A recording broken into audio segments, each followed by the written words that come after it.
नमस्कार। आप सभी प्रशिक्षुओं का Sai college of teachers training ओनामा के इस ऑनलाइन क्लास में स्वागत है।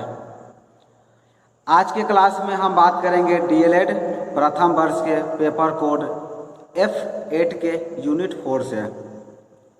जैसा कि आप सभी जानते होंगे, डीएलएड प्रथम वर्ष के पेपर कोड F8 में आप सभी को पढ़ना है हिंदी का शिक्षण शास्त्र।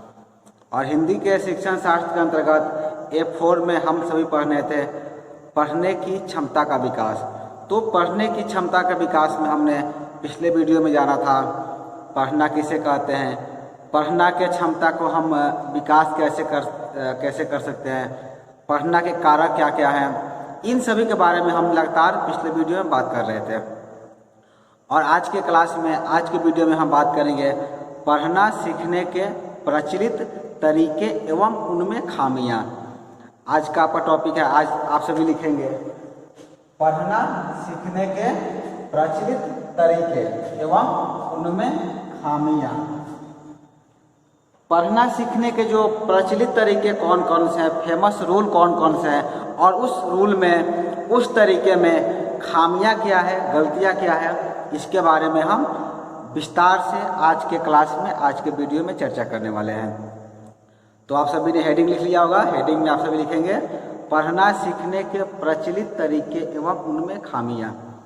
आपकी परीक्षा में जो है इस तरह का प्रश्न पूछे जाते हैं। प्रश्न जो है पूछने का तरीका ऐसे हो सकता है कि पढ़ना सीखने के प्रचलित तरीके क्या हैं, विस्तार से वर्णन करें। या फिर प्रश्न में आपसे ऐसे भी पूछा जा सकता है कि पढ़ना सीखने के जो प्रचलित तरीके हैं उनमें खामियां कौन कौन सी है, उन खामियों को आप रेखांकित करें। तो इस तरह के प्रश्न आए तो उसे आसानी से आप डील कर सकते हैं। तो चलिए शुरू करते हैं आज के क्लास को। सबसे पहले आप लिखेंगे पढ़ना सीखने के प्रचलित तरीके एवं उनकी खामियां पर यदि हम गौर करें, यदि हम बात करें, तो हम पाते हैं कि वर्तमान समय में, वर्तमान परिदृश्य में यदि हम अपने विद्यालय को देखें, स्कूलों में देखें, तो हम पाते हैं कि बच्चों को जिस तरीके से पढ़ाया जाता है या जिस तरीके से उन्हें सिखाया जाता है, तो वैसे देखकर हमें लगता है कि उनके जो मूल सिद्धांत है, जो पढ़ना सिखाने के मूल सिद्धांत है, वो कहीं ना कहीं खो गए हैं। तो चलिए हम यहाँ जानेंगे और देखेंगे कि वो तरीके कौन कौन से हैं जो कि विद्यालय में अक्सर प्रयोग किए जाते हैं। वो पॉपुलर तरीके हैं या प्रचलित तरीके आप इसे बोल सकते हैं, जो कि पढ़ना सिखाने में विद्यालयों में इस्तेमाल किए जाते हैं, प्रयोग किए जाते हैं। लेकिन वो तरीके क्या है, बच्चे को पढ़ना सीखने में मदद करने की बजाय उनके लिए और क्या करते हैं, मुश्किलें और खड़ी कर देते हैं। यानी कि शिक्षक क्या करते हैं, शिक्षक तो बच्चे को पढ़ाने के लिए कार्य तो करते ही हैं, लेकिन तरीका उनका ऐसा होता है, तरीका बेहतर नहीं होने की वजह से जो पढ़ाई का जो उद्देश्य है वो पूर्ण नहीं हो पाता है, वो क्या होता है, अधूरा रह जाता है। तो हम जानेंगे कि पढ़ने के नियम को जो है कैसे हम परिवर्तित कर सके, किस ढंग से पढ़ाएं ताकि बच्चे जो है बेहतर तरीके से सब चीज़ों को सीख जाएं। तो इसमें आप आगे आप लिखेंगे कि पाठक जो है पढ़ने के बारे में, पाठक हो गए यानी कि आपके छात्र जो चीज़ों को पढ़ते हैं, यानी कि आप किस चीज़ को आप पढ़ रहे हैं तो आप पाठक हुए। आपके छात्र यदि किताब को पढ़ रहे हैं, आप पढ़ रहे हैं, तो आप किस चीज़ को पढ़ रहे हैं तो आप हो गए पाठक। तो पढ़ने के बारे में जो है आवश्यक निहित ज्ञान जब हासिल करते हैं तो क्या होता है, उन्हें ज्ञान जो है पढ़ने के अभ्यास से ही विकसित होता है, ना कि स्कूल में शिक्षा के द्वारा। आप सभी देखेंगे जो पाठक होते हैं, आप सभी जो है आप में पढ़ने का विकास कब होता है, जब आप चीज़ों को लगातार पढ़ते हैं। यदि चीज़ों को हम बार बार नहीं पढ़ेंगे, यानी कि अर्थपूर्ण तरीके से पढ़ना है। जैसे कि हम पिछले वीडियो में बात कर रहे थे, होता क्या है, बच्चों को उनसे रीडिंग करवाया था, कि उन्हें पढ़ाया था, यानी कि उन्हें पैराग्राफ दे दिए, किताब दे दिए, और बच्चे क्या करते हैं, बिना उसका अर्थ समझे हुए लगातार पढ़ते चले जाते हैं, जो कि क्या होता है, ये तरीका गलत होता है। अब पहला तरीका में इसे आप मेंशन कर सकते हैं, विद्यालय में अक्सर क्या होता है, बच्चों से केवल रीडिंग करवाया जाता है, यानी कि उन्हें किताब दे दिया गया, चाहे वो किताब हिंदी का हो, इंग्लिश का हो, या किसी भी लैंग्वेज का हो, किसी भी भाषा का हो। बच्चे क्या करते हैं, कंटिन्यू रीडिंग करते हैं। रीडिंग करने से क्या होता है, भले वो बोलना सीख जाए, लेकिन चीज़ों क्या होता है, एक अच्छे पाठक नहीं बन सकते, यानी कि वो चीज़ों को जब तक समझेंगे नहीं, हमें क्या करना है, अर्थपूर्ण उन्हें शिक्षा देनी है। अर्थपूर्ण शिक्षा का अर्थ यह हुआ बच्चे को इस ढंग से पढ़ाना है ताकि वो बेहतर तरीके से सब चीज़ों को समझ सके, समझ करके पढ़े। और जब वो समझ करके पढ़ेंगे तो क्या होगा, कभी भी उन्हें किसी भी तरह की परेशानी, कोई तरह का दिक्कत नहीं होगा। जैसा कि हमने यहाँ जाना अभी कि क्या होता है, ज्ञान हासिल बच्चे कब करते हैं, जब वो सतत प्रक्रिया द्वारा लगातार पढ़े, क्योंकि पढ़ने से ही उन्हें ज्ञान प्राप्ति होती है, ज्ञान उनकी वृद्धि होती है। स्कूल में जो शिक्षा दी जाती है वो शिक्षा तो सर्वोपरि है ही, लेकिन साथ ही साथ बच्चे को पढ़ना भी आना चाहिए। तो जो सीखने की जो प्रक्रिया होती है, आगे इसमें लिखेंगे आप, सीखने की यह प्रक्रिया उस प्रक्रिया जैसी ही है जिसके माध्यम से बच्चे मौखिक भाषा को बोलने एवं समझने के लिए बिना किसी औपचारिक प्रशिक्षण के विकसित कर लेते हैं। यानी इसका अर्थ क्या हुआ, जैसे हमने यहाँ जाना कि पढ़ने के बारे में जो है आवश्यक निहित ज्ञान बच्चे जो हासिल करते हैं वो कैसे करते हैं, लगातार चीज़ों को पढ़ करके हासिल करते हैं। ठीक उसी प्रकार जिस प्रकार यदि भाषा बच्चे जो होते हैं जो मौखिक भाषा सीखते हैं, मौखिक भाषा कैसे सीखते हैं, जो उनकी मातृभाषा होती है वो कैसे सीखते हैं, वो उसको सुन करके बार बार बोल करके, बोलने से क्या करते हैं, बच्चे भाषा को सीखते हैं। ठीक उसी प्रकार किसी चीज़ को बार बार पढ़ करके उसको उसका अर्थ समझ करके यदि बच्चे पढ़ेंगे तो क्या करेंगे, बेहतर तरीके से वो पढ़ना भी सीख जाएंगे। क्योंकि हमें ऐसा प्रमाण मिलता है कि व्याकरण सिखाने से जो है बच्चों को बोलना सीखने में विशेष रूप से कोई मदद हमें नहीं मिलती है। यानी कि हम बच्चों को कितना व्याकरण सिखा लें तो बोलना में तो कुछ हद तक मदद मिलेगा, लेकिन पूरी तरह से आप ये कहें कि वो पूरी तरह से व्याकरण पर निर्भर होकर ही बोले, ऐसा भी संभव नहीं होता है। और न ही हमें इस बात का भी कोई प्रमाण मिलता है कि उच्चारण या अन्य गैर पठन गतिविधियों से पढ़ने के विकास में कोई मदद नहीं मिलती है। यानी इसका अर्थ ये हुआ कि आप कुछ भी चीज़ पढ़ रहे हैं, चाहे वो गैर पठन गतिविधि, गैर पठन गतिविधि का अर्थ होगा कि बच्चे कहानी पढ़ रहे हैं, चुटकुले पढ़ रहे हैं या फिर कविताएं पढ़ रहे हैं, तो उनसे भी क्या होता है, उन्हें उनके अंदर पढ़ने की क्षमता का विकास होता है। केवल ऐसा नहीं कि वो पाठ्य पुस्तक की चीज़ें पढ़ेंगे, यानी कि जो अपने किताब में लिखी है वही पढ़ेंगे तो उनके अंदर पढ़ने का विकास होगा। वो कोई भी पठन सामग्री पढ़ेंगे, कोई भी गैर पठन गतिविधियां में वो संलिप्त रहेंगे, चीज़ों को पढ़ेंगे तो क्या होगा, उनके अंदर पढ़ने की क्षमता का विकास होगा। तो आपको करना क्या है, विद्यालय में आपको विशेष रूप से ये ध्यान देना है कि बच्चे जो है कुछ भी पढ़े तो बेहतर तरीके से पढ़े, यानी कि उसे अर्थपूर्ण तरीके से उन्हें पढ़ना है। अर्थ यह हुआ कि बच्चे जो भी पढ़ें वो बेहतर तरीके से पढ़े, शुद्ध रूप से पढ़े। उनका उच्चारण कैसा होगा, उच्चारण पर भी वो विशेष रूप से ध्यान दें। चलिए इसमें आगे आप लिखेंगे, आगे लिखिएगा कि आमतौर पर जिन्हें पढ़ने का नियम कहा जाता है, हम जिन्हें मानते हैं कि ये पढ़ने के नियम है, वे मात्र क्या होते हैं, पढ़ने का निर्देश देने के संकेत होते हैं। पढ़ने के नियम में होता क्या है कि आपको निर्देश दिया जाता है, आपको एक आदेश दिया जाता है। आप समझ सकते हैं कि आपको एक तरह का निर्देश दिया जा रहा है कि आप इस ढंग से पढ़ें। तो पढ़ना सीखना जो है, कई लोगों को ये मानना होता है कि यदि हम बच्चे जो क्या होते हैं, रटने की प्रवृत्ति बच्चे में होती है, उन्हें रटा दिया जाता है। रटने का अर्थ ये हुआ कि चीज़ों को क्या करते हैं, जो किताब में लिखी गई है उस चीज़ों को स्मरण कर लेते हैं, याद कर लेते हैं, लेकिन उसका वो अर्थ बता नहीं पाते। तो पढ़ना हम उसे भी नहीं कहेंगे। हमने पिछले वीडियो में लगातार आपसे कहा था कि रटने की प्रवृत्ति को हमें विद्यालय में लागू नहीं करनी है। बच्चों को क्या करना है, बच्चे को पढ़ाना है और उन्हें पढ़ करके उन्हें सीखने के लिए प्रेरित करना है। उन्हें रटने की प्रवृत्ति उनके अंदर विकसित नहीं करनी है।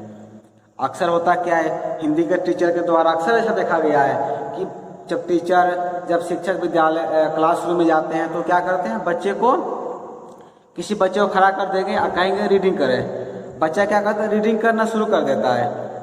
तो बच्चा कहीं गलती पढ़ रहा है, क्या उच्चारण कर रहा है, इस पर शिक्षक का ध्यान नहीं रहता है और बच्चा क्या करता है, लगातार पढ़ते चला जाता है और उसे ये भी नहीं पता होता है कि उस शब्द का अर्थ क्या हुआ।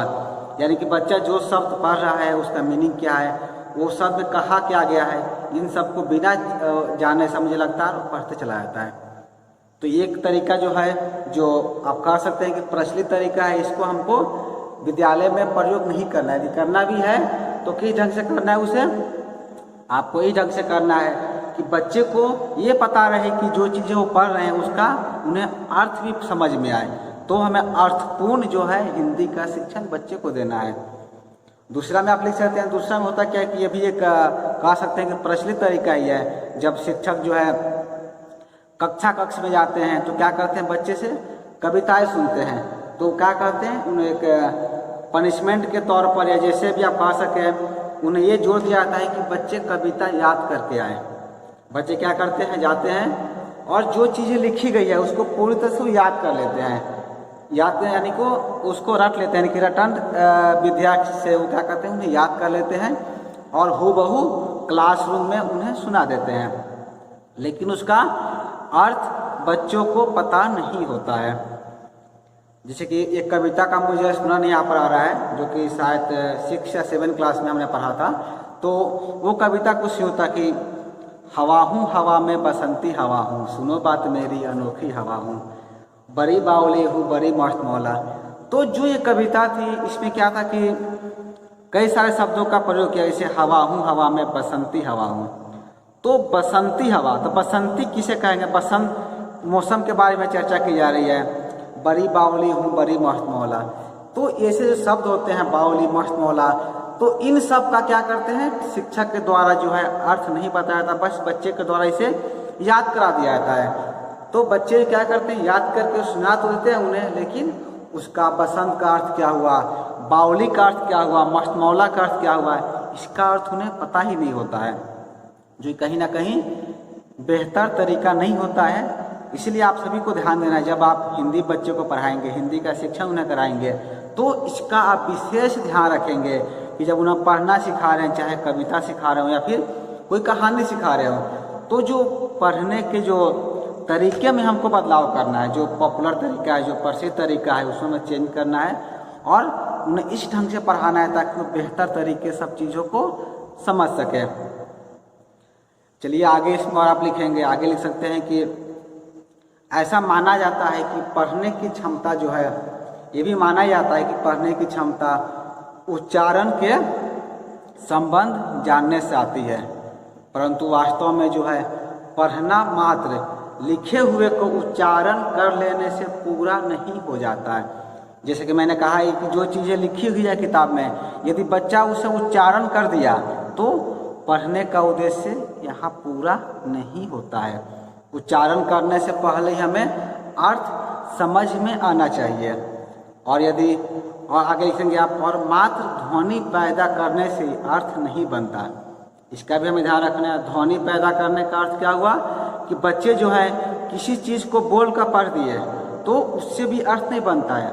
अक्षरों को जो है आवाज़ में बदलना सिर्फ आवश्यक नहीं बल्कि एक समझिए कि एक बिना मेहनत वाला काम होता है, यानी कि बच्चे उसमें मेहनत तो करते हैं लेकिन कई सार्थक अर्थ उससे नहीं मिल पाता है।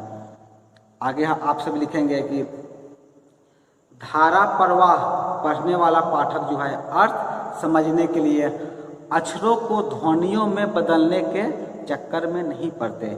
इसके बावजूद जो है कई बार यह दलील भी दी जाती है कि बच्चों को उच्चारण पर अधिकार करना ही होगा, अन्यथा वे ऐसे शब्दों को कैसे पहचानेंगे जिन्हें उन्होंने पहले लिखित रूप में नहीं देखा हो। ये दलील भी जो है मेरे हिसाब से कहीं ना कहीं सार्थक सिद्ध होता ही है कि बच्चों को उच्चारण पर ध्यान देना चाहिए, लेकिन हमें उच्चारण पर कैसे ध्यान देना चाहिए, हमें ये देना चाहिए कि जो चीज़ लिखा हुआ है बच्चे उसको सही तरीके से उच्चारण करें, और उच्चारण तो करें ही साथ साथ उसका अर्थ भी समझे कि जो चीज़ें लिखी गई है, जो बातें लिखी गई है उसका अर्थ क्या हुआ, कहना क्या चाहता है। इन सब चीज़ों को समझ सके यदि हम बच्चे को पढ़ाएंगे तो क्या होगा, परीक्षा में वो बेहतर तरीके से अपने उत्तर को लिख पाएंगे। क्योंकि आप सभी जानते होंगे बिहार में जो है अधिकतर बच्चे जो हैं हिंदी मीडियम से पढ़ाई करते हैं, यानी कि जो आपका पेडागोजी अब हिंदी है, हिंदी का शिक्षण शास्त्र, इसका उद्देश्य ही है कि न केवल आप हिंदी भाषा को पढ़ाएं, बाकी अदर जो आपके सब्जेक्ट हैं, बाकी जो विषय हैं, उसका उत्तर भी बच्चे क्या करते हैं, हिंदी में ही लिखते हैं। तो हमें इसका विशेष ध्यान देना है कि जो चीज़ें बच्चे पढ़ें उसको बेहतर तरीके से उच्चारण करके, उसको समझ करके पढ़ें। क्योंकि जब बच्चे जो है किसी चीज़ का अर्थ समझ जाएंगे, कि शब्दों का मतलब समझ जाएंगे, तो बेहतर तरीके से वो अपना उत्तर भी लिख सकते हैं और अपने ज्ञान में वो बढ़ोतरी भी कर सकते हैं। ये आगे आप सभी लिखेंगे। आगे इसमें लिखना है कि शिक्षक के लिए जो है यह बहुत आसान होता है कि जैसे ही कोई बच्चा किसी शब्द को गलत पढ़े या गलत उच्चारण करे, तो आपको करना क्या है, तुरंत उसे बताना है।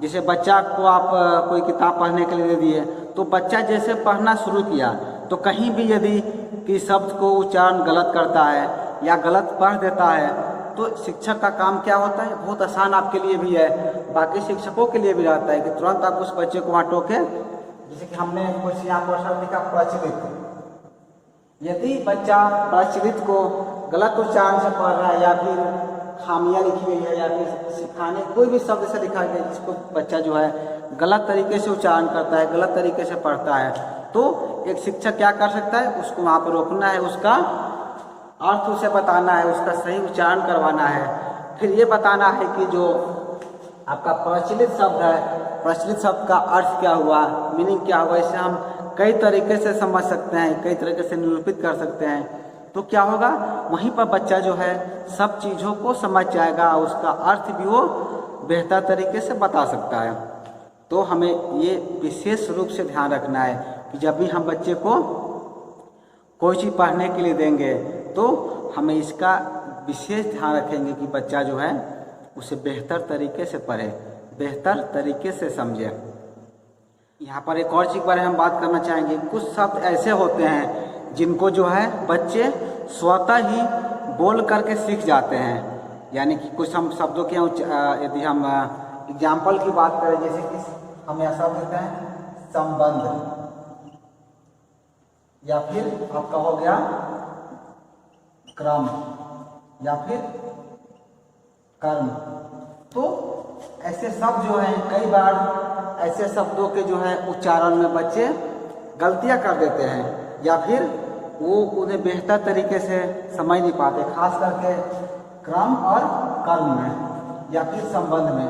तो ऐसे शब्दों का जब हम बच्चे का विशेष ध्यान देंगे, जब ऐसे शब्द उनके उच्चारण में आता है, तो वो किस ढंग से इसे उच्चारित कर रहे हैं। यहाँ पर हमें व्याकरण के नियम को भी समझाना होता है। जिससे जब हम संबंध की बात करें, तो यहाँ पर क्या है, पहला शब्द यानी कि म का उच्चारण आ रहा है। जब हम पढ़ेंगे सम, तो म का उच्चारण आ रहा है। उसके बाद बंध, यानी कि ना के धा के पहले ना की ध्वनि आ रही है।